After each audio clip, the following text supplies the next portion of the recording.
Bidət əhlinin təhlükəsindən ən çox danışan sələflərdir. Buna görə sizdən soruşuruq ki, sələfin baxışına görə Əşari və Maturidi fikirləri necə qiymətləndirilir və bunun mümkün təhlükələri hansılardır? Bilirsiniz, əqidə cəhətinə, məsələn, Allah Taala'nın sifətləri barədə bu belə bir təhlükə bir şey yoxdur. Yəni insanlara, cəmiyyətə necə belə fiziki bir təhlükə yoxdur. Amma etiqad cəhətdən əlbəttə təhlükə var. Birinci, bidətə gedirlər. Bidət də bidət gətirir. Bu etiqad cəhətindən. Amma onlar bir dənə əşarilərdir, maturidilərdir və s. Onlar bir dənə, indi biz burada onların əqidə məsələlərinə toxunmuşuq. Bəzi məsələlərə. Onlar həmçinin məzhəbçidirlər.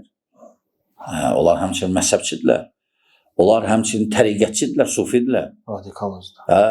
Onlar həmçinin radikaldırlar, bəli, sərt mövqe ifrata varanlardır. Təkfirdə və s. Sadəcə bəziləri indi çıxıblar məhzəblə özlərin pərdə arxası, yəni hansı ki bu sifətlər var, lakin onlar deyirlər, yox, məzhəb, biz məzhəb lazımdır.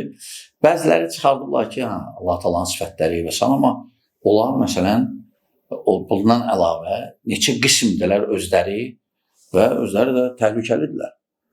Əlbəttə təhlükəlidirlər, çünki adi o cıddanın yadınıza gəlirsə, həm cihad dedi, həm nümayişə çağırdı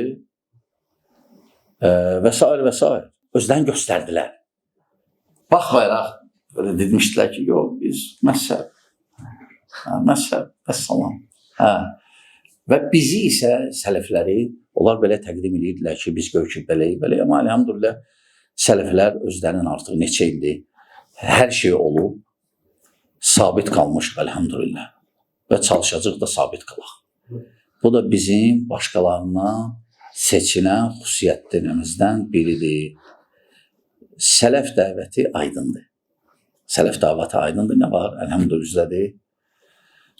Biz şəriətdən çalışırıq, çıxmayaq. Nə şəriətə ziddi qəbul eləmirik. Fərqi yoxdur kimdir. Aydındır. Allah sizdən razı olsun.